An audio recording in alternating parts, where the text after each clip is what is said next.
Alrighty. Well, thanks everybody for coming. It's a momentous day, as we all know, here in Somerset County. This journey started, if you can believe it, 10 years ago.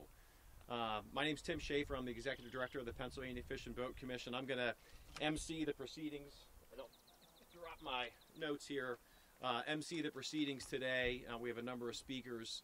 But before we kick it off, I just want to make a few thank yous and acknowledge some people who are not here today, who helped to make this project happen, and to put it really into context, the magnitude of what we're dealing with. So back in 2012, we had to lower the lake a few feet because we knew we were having structural issues with the dam, and realized that this is just one of a multitude of projects across the Commonwealth that we've had to work on. Think of a road, think of a bridge. It's old infrastructure that needs to get replaced and repaired, and this was no exception here at Somerset Lake with the dam. So drew it down to 2012, and then in 2017 we really drew it down. Unfortunately we had to do that, but that was all part of the process to bring the dam back. I'll defer to Paul Urbanik, head of our Bureau of Engineering, and Gary Smith, Area Fisheries Manager, to talk about the logistics of the dam rebuild, how that worked, and to Gary about how the fishery is going to come back. But I really, again, to put it into context, we have now completed 16 dams across the Commonwealth worth $80 million. This is an $8 million project. Another one is in construction up in Wayne County, a $5 million project, and we have 27 other dams that are either in planning, design, or pre-construction, worth about $90 million. And I gotta say that it all started here. And the arrangement and the relationship that we were able to develop with the Somerset Lake Action Committee, the Governor's Budget Office, Senator Stefano, Representative Metzger, the county commissioners, really sort of set us on track to give us the blueprint for how to get a big project like this done. So in addition to the folks that I'll be welcoming here today, really do want to thank Governor Wolf for releasing the general budget office funds for the project. That was the primary source of funding. A lot of people helped to influence that decision, but ultimately it came from there. A lot of great staff within the budget office that we worked with to make that happen.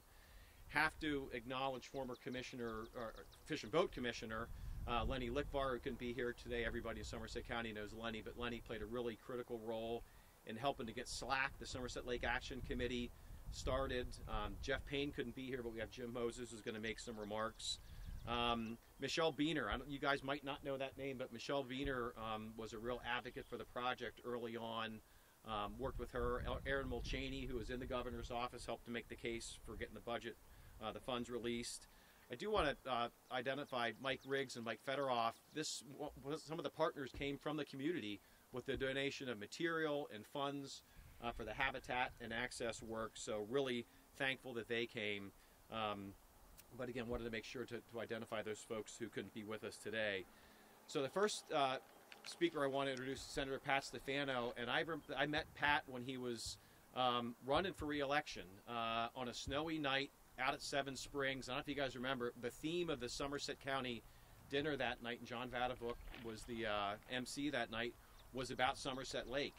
And I got to tell you, when Pat was about to come into office, he took this project on like a tiger and said, we're going to get this done. And we sure did, and have developed a great friendship and relationship with Senator Stefano since then. So wanted to have him kick us off here since he was here since he's been here since the beginning. So, Pat.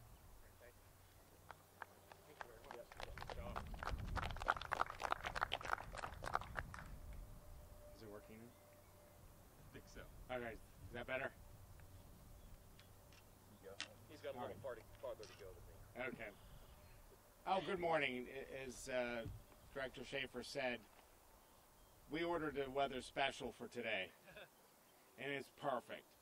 It's a great day to celebrate because this has been a long time coming. First, I want to say thank you to all the partners, especially SLAC, and all the work that they did to prepare and work with the community. You want to talk about a project where everybody comes together? This certainly is that project. Now as we're developing the trail around the lake, now we're going to be able to have a lake that will be between the trails. Finally, we're going to get there. I've been pushing for this. We're trying to start filling in January of this year. and there's just several delays. Now here we are in June, you know. But I wanted to go back a little bit. During 2014, when I was campaigning, running for this seat, won in November, my very first day in Harrisburg, and I don't even know where all the doors and restrooms are yet. I'm borrowing somebody's conference room to have a meeting with Fish and Boat to talk about this lake. And that's when it became a #1 priority. We all understand the economic development that comes from this asset, this wonderful community asset. I spent several times here at the Lake Festival on a canoe out in the middle of the lake and saying this is a wonderful asset. And we lost that asset for a while we rebuilt it. But here it is now, and I'm anxious to see the water lapping right up here at the edge soon. So one of our June storms will fill this. I know it. It's coming. But I just wanted to say thank you to the entire community for all their work, for the commissioners and their support, for Fish and Boat, and all that you've done in your advocacy, because they understand as much as we do how important this is to our community. And I want to say a special thank you to the current administration in Harrisburg with the governor who helped put this together in a package of, I believe it was 8 or 9 different dams together. And we worked hard from 2014 on till today. And the day that I see that water, and we're all down here fishing, and I hope it's very soon. So thank you to all of you, and I really look forward to celebrating today. Thanks, Tim. And I should have noted at the beginning, don't take off when all the speakers are done, because we're going to be doing a ceremonial stocking of some golden shiners, or minnows, into the lake. We did stock some walleye fry earlier to sort of kickstart the food chain, and again, Gary Smith from our staff is going to talk a little bit about that. So Paul Urbanek and Jerry Woomer is also here from our Bureau of Engineering. So Paul can come up and tell you a little bit about the dam itself. And when I talked about those 44 different dam projects that are happening across Pennsylvania, among other things, Paul and Jerry are overseeing all their projects. They do a phenomenal job for us. So Paul can tell you a little bit about what you're looking at across the way.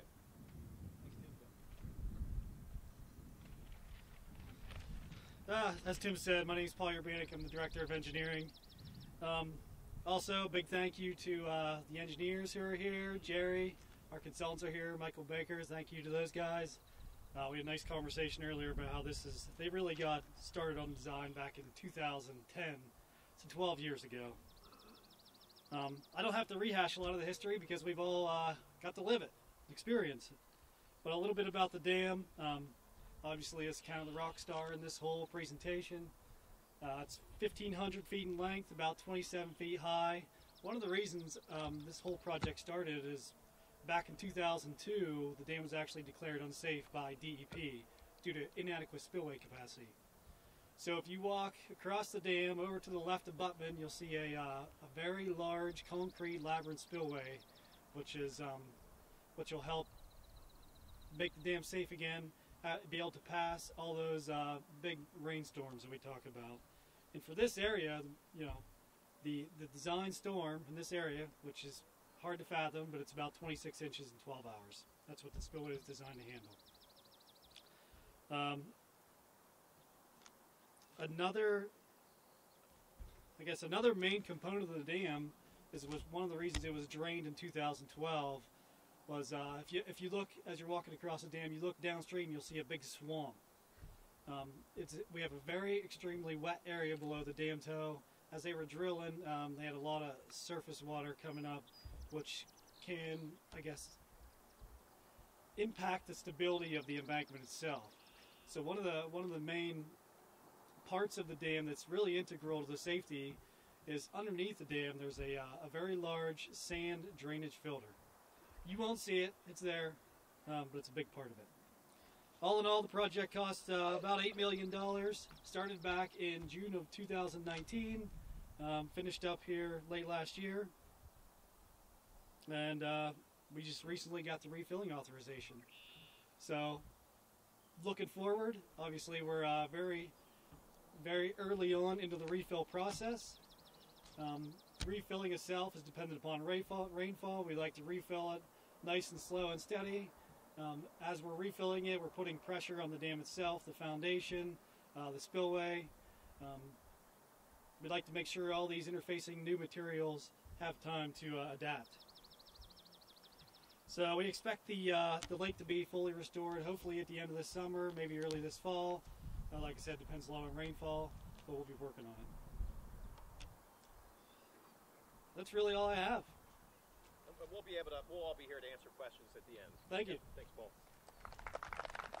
One thing it's important to note, and if Paul said this, I apologize for repeating it, but as we do this, it's done in stages. We want to make sure the dam's working. So if you come here and think, oh my gosh, they stopped refilling it halfway, well, we're going to fill it the whole way up, but you need to make sure it's working. You may even get to a point where we want to make sure that the mechanics work so we can drain it when we need to, so it'll go up, and then the next day you might come back and it might be a foot lower. Like, what the heck's going on? You're draining the lake again. We're not draining it. We're just making sure that everything's working there, but it all is to make sure that the integrity of the project is holding up. Once the lake is filled up, it'll be back in business for boating, but the fishery will take some time to rebuild. So Gary Smith, who's our area fisheries manager, is going to talk about that process. And what you see back here is going to be a great base for the food chain. All this vegetation that's here is going to give a shot of nutrients to kickstart that food chain once it's refilled. So Gary, if you could just give folks maybe a timeline of what they could expect to see or not see for the next 3 to 5 years.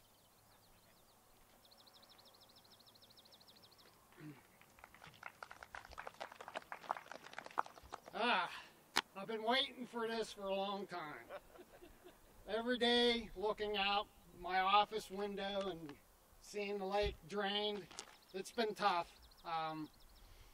So here shortly we're going to be stocking some golden shiners here at the lake.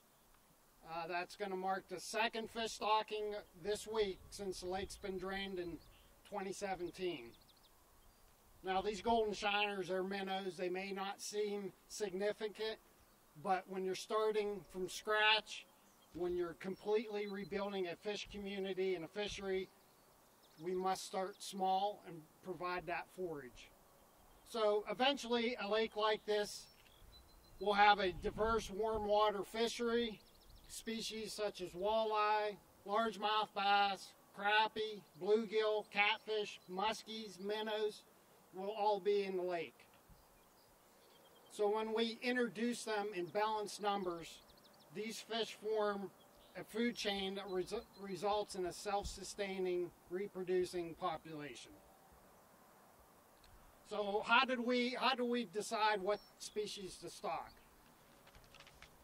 Whenever we start new for a refilled lake like this, Fish and Boat Commission biologists use a number of factors to determine what species to stock.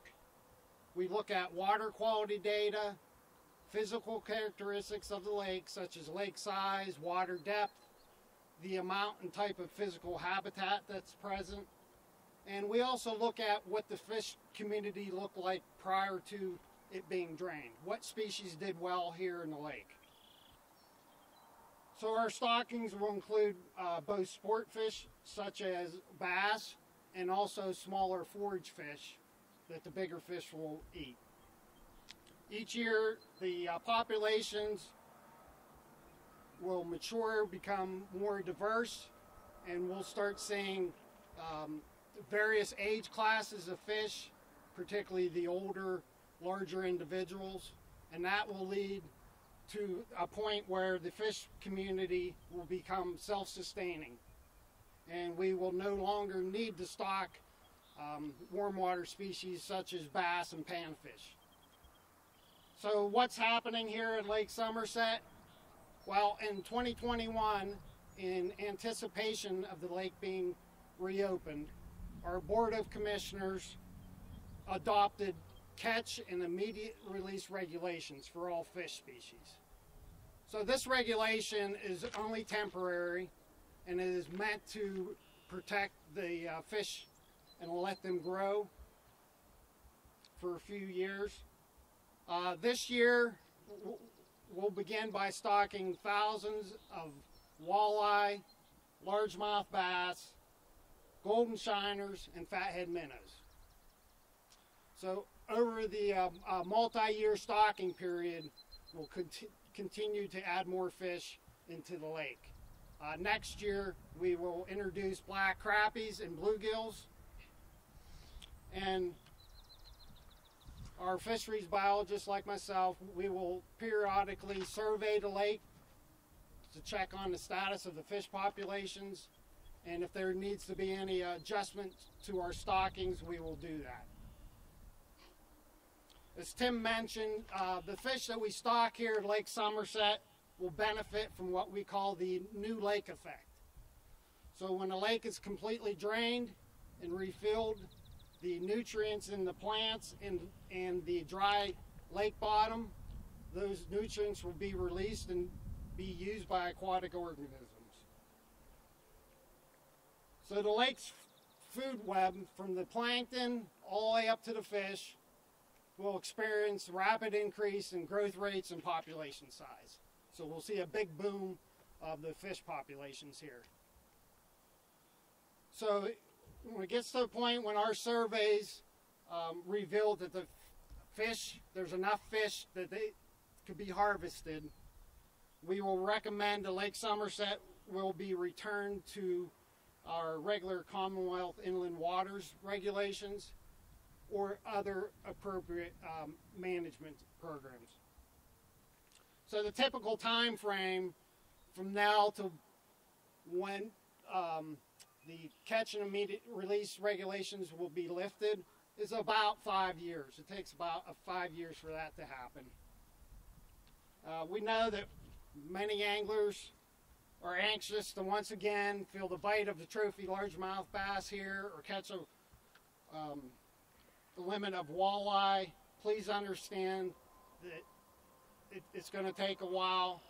Nature takes its time, and we definitely appreciate your continued patience as we return this lake to something very special. Thank you. Thanks, Gary. And I would ask the anglers of Somerset County to let our staff do their job and bring the fish back, species back, and populations back methodically. Cindy Dunn, who's DCNR secretary, who's a good buddy, when DCNR drains the lake, we're the ones that help to repopulate that. And know that these fish are coming from our state fish hatchery system. We do more than just raise trout. We raise 3.2 million trout, but we raise tens of millions of other species. Everything that Gary talked about, they're coming from our state fish hatchery system. But Cindy said, man, I forget which lake it was, they just brought up actually, well, could you put some really big largemouth in right off the bat to kickstart it? I said, no, we can't do that because they eat all the smaller fish. So please, we just ask the anglers, let the biologists do the work. Anything that would disrupt that could set it back years. So thanks for abiding by that. Next I'll introduce Ben Page, who's the chief of our lake habitat section. I should have also pointed out Mike Walsh, who's our sergeant here, but Tyler Crooks and Dina Cable are your local waterways conservation officers. I guarantee they will get the complaints. Why are all these trees sticking out of the water? Or why do my lures keep getting stuck on these things as I'm fishing? There is nothing that could be better than this vegetation that's in the lake. And if think of any fishing show you watch them down south. Where are they fishing? Around old tree stumps, right? So all this stuff's going to die back. But we wanted Ben Page to come and give you a sense of both the natural habitat that's here as well as the structures that we've built in partnership with SLAC to help you understand how the fish population is going to rebuild itself. Okay. All right, thanks, Tim. I want to start out by thanking the Somerset Lake Action Committee as well as the Somerset County Sportsman's League, those two partners in particular. And we have a long list of partners down here, and we appreciate all of them.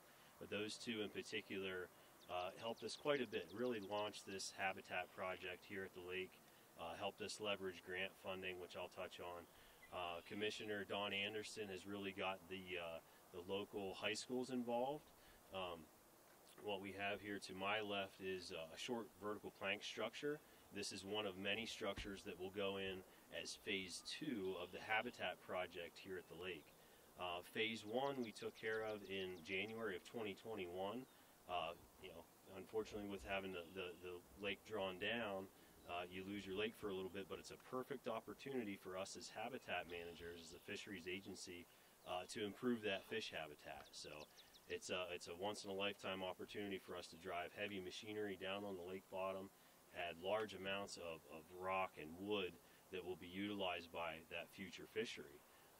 As a benefit to our anglers, we map all of those sites on maps. So all of those maps are located on our Fish and Boat Commission website. So once this lake is full and those structures are underwater, you can locate those with your GPS. We have the information for the depth, the structure type, and now you have a fishing hotspot where you can locate some of those fishing hotspots and take your family out there and get after those. So. As I mentioned, we'll have phase 2. One of the big grants that we got was through the Reservoir Fisheries Habitat Partnership, which is a nationally competitive grant.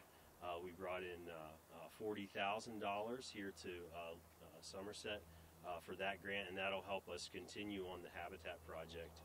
We, as an agency, also selected Somerset as a lake to receive $20,000 of our voluntary bass permit funds. So those voluntary bass permits are located on our website as well, or even when you're at checkout buying your fishing license, and those dollars can go towards habitat just like we have here.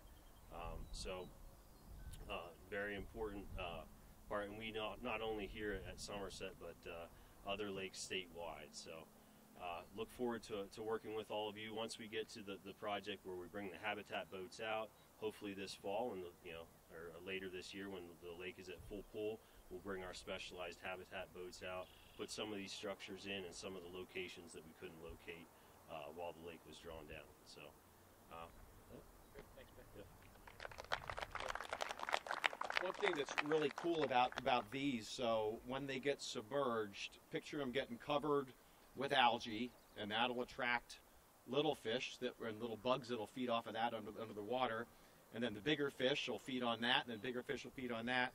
These areas in here provide a refuge area for the smaller fish to hide. They've got ambush areas for the bigger fish to wait and get the smaller ones. So it really is a neat project we've done. We've done a lot of these with school groups. I'm sure Don Anderson's going to talk about that.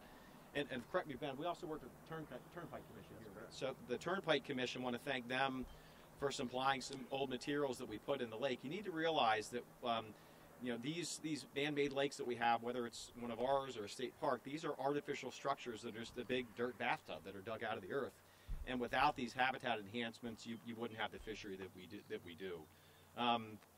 To put this in context nationally, we're really happy that Ryan Roberts, who's actually a local kid from Altoona originally, but he works for the Association of Fish and Wildlife Agencies and works with the National Fish Habitat Partnership. We asked Ryan to come today to again put this project into context nationally and let you know all the other ones that it competed against.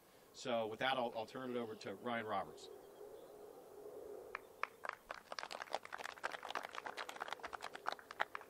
Thank you, Tim, and thank you to the Fish and Boat Commission for hosting such a great event.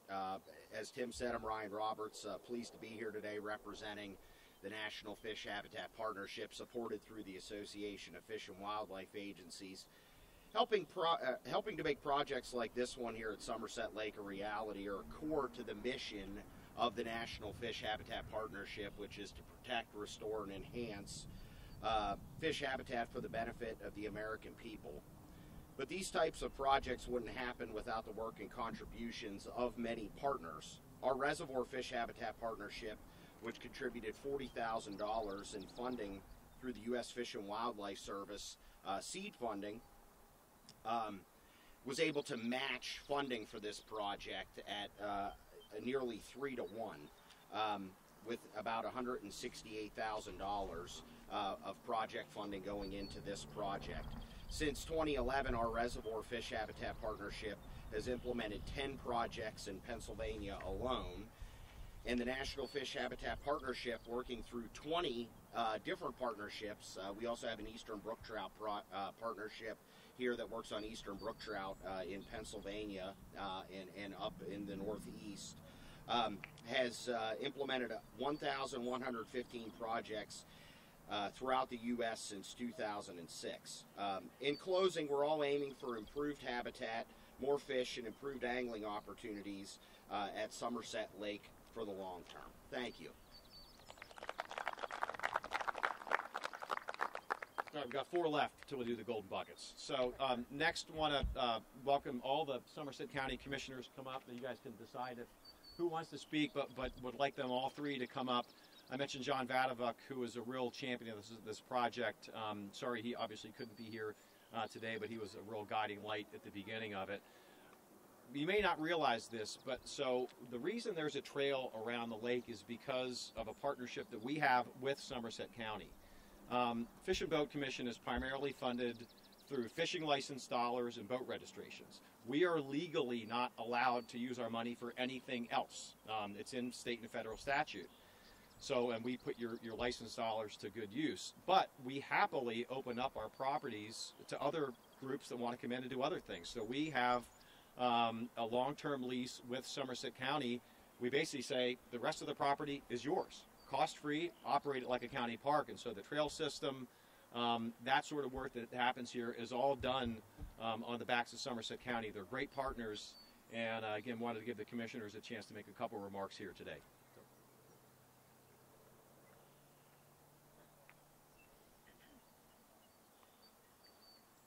I almost have to drag my fellow board members along up with me. I appreciate the opportunity to come up and talk to everyone today. I said earlier, you don't always realize what you have till you don't have it anymore. And we miss Somerset Lake. One of the things, I've been in office, this is my 7th year, and one of the, 219 comes to mind when you talk to the commissioners, broadband and Somerset Lake, and not always in that order. So we are proud to partner with everyone here.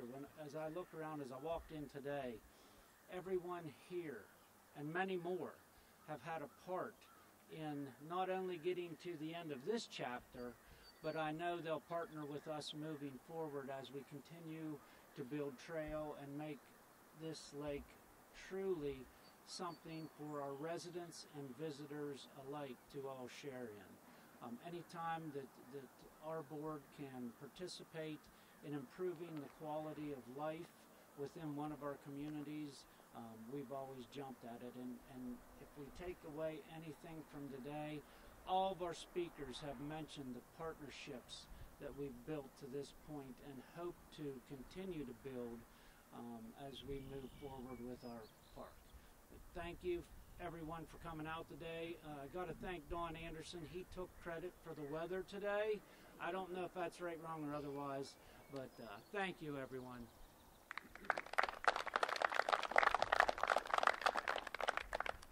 Alrighty. So next up, we have listed. Is anybody from the Conservation District here? Well, again, I mentioned Lenny Lickvar, former Fish and Boat Commissioner, head of the Somerset County Conservation District. Really wanted to acknowledge Lenny's contribution to this. Somerset Conservation District has been a great partner in this and certainly will continue to be. Jeff Payne could not be here. I remember talking to Jeff, Pat, that night at Seven Springs. We had that big event for Somerset Lake. Jeff's been a real champion for this. Jim Moses is also here from SLAC, and we wanted him to come up and make a couple of comments on behalf of that group. That was a real spark plug for the whole project. So, Jim.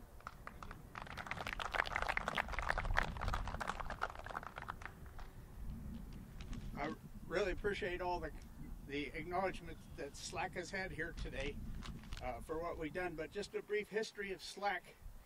In 2013, John Arway from Pennsylvania Fish and Boat came out and met with the county, a whole bunch of the sportsmen's programs and people in the county, and he said, in order to get this project approved in the legislature and all that, we need local investment. We need somebody to form a committee to get the local people behind us, so we can get the politicians to support it and all that, and just makes it all easier.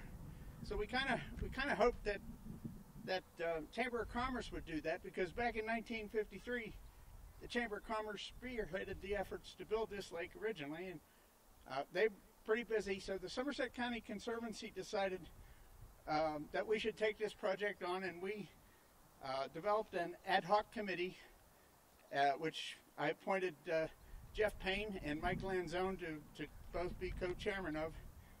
and they did a wonderful job.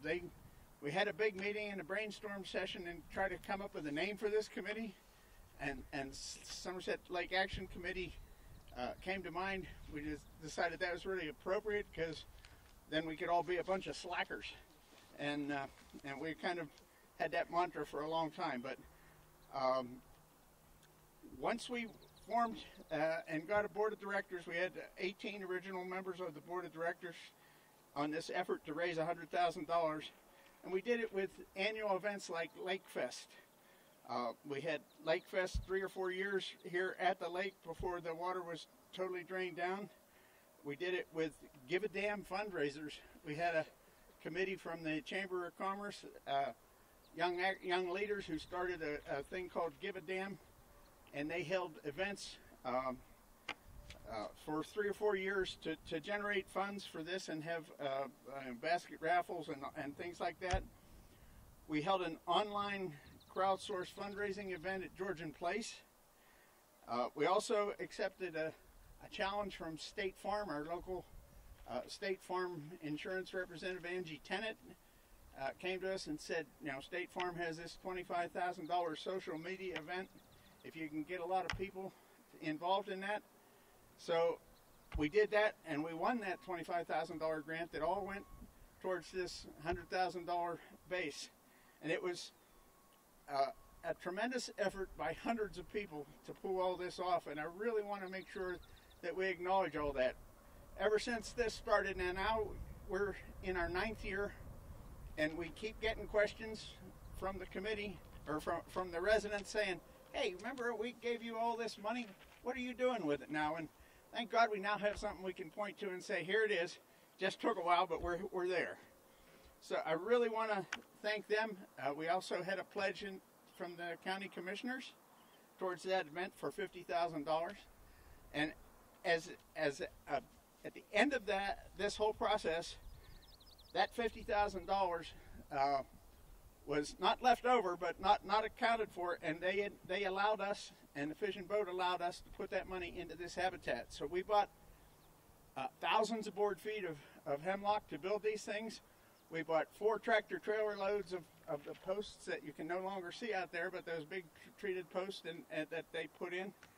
And so we were able to fund that stuff. We bought trash cans for around the lake before it was drained, and obviously they'll be there when it comes back up. So I'd like to thank all the community members, local businesses, SLAC members, and all the SLAC volunteers that made this possible.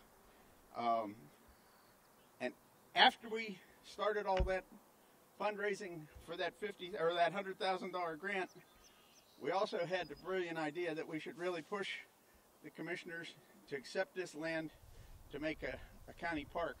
So we were very instrumental in convincing the Board of Commissioners at that time to write a lease, accept this land, and make a county park. And it'll be our only full county park other than the bike trail, which is not really a park, it's a transient thing. So I want to make sure we thank the entire community and all those members that worked toward that, all the people who are no longer here or moved out of town. There was hundreds of people that made this possible. I'd just like to thank them, and thank you all for coming.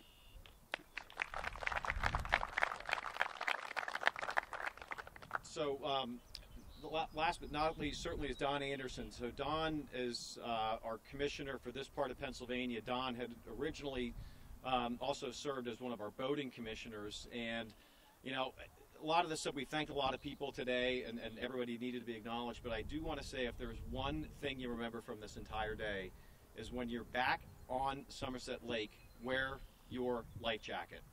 I'm not kidding. I don't care if you forget everything we talked about funding and this and that, wear your life jacket. Every year, about 80% of the boating fatalities are a result of people not wearing their life jacket. Please, please, please wear your life jacket. Make sure they fit. Make sure they're fastened. Make sure they're operable. Please wear your life jacket. With that, I'll introduce our last speaker, Commissioner Don Anderson.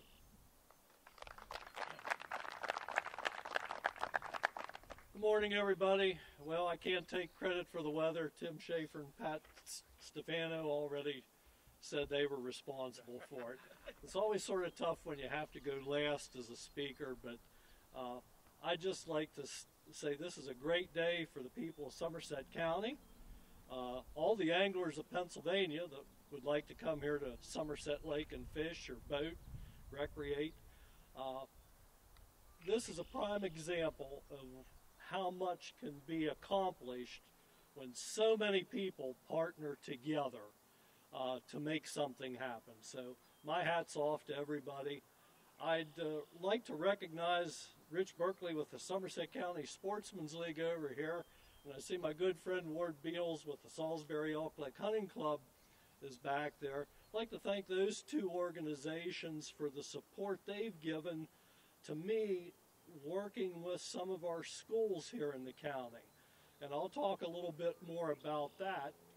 If you look at all the stuff up there stacked near the pine trees up there, that has been the results of schools working for about the last 3 years to build short vertical plank structures, turtle basking platforms. I'm not sure if there's porcupine cribs up there or not, but if they're not there now, they will be in the lake sometime in the future. But the Shanksville Stony Creek School District, Rockwood High School, Berlin High School, Salisbury School, they've all worked in the past couple years to build habitat structures for the lake here. Another very nice project that's going on, and Somerset will see the benefit of that here in the future, is the indoor catfish nurseries we have, co-op catfish nurseries in the Berlin, Rockwood, Maresdale schools. We have, through our cooperative nursery program of Fish and Boat, we have those schools rearing channel catfish fingerlings that we get from our Lionsville Fish Culture Station. They're rearing them up to about 4 to 8 inches in length and stocking them in the spring. Donegal Lake, down over the mountain in Westmoreland County, was the benefit of those fish the last 2 years. And probably Somerset will benefit from those catfish fingerlings here in the future. I think it's important we have our youth involved in conservation and in fishing and boating activities, and I want to make them a partner in the reestablishment of Somerset Lake. So building some habitat structures each year, rearing some catfish. We're going to get them involved in a day out here, hopefully later this fall or else next spring, where they can do some of the final results of their efforts, building the habitat structures. Maybe they can help our lake habitat guys get those placed here in the lake at various places, and also do a channel catfish release. So again, I thank all the partners that have helped here in making this such a huge success story, and I hope other people throughout Pennsylvania can see what we've done here, and they can work with our agency and so many other state agencies to get a lot of our other lakes here that are real gems in our Commonwealth, get those rehabilitated. So thank you, everyone.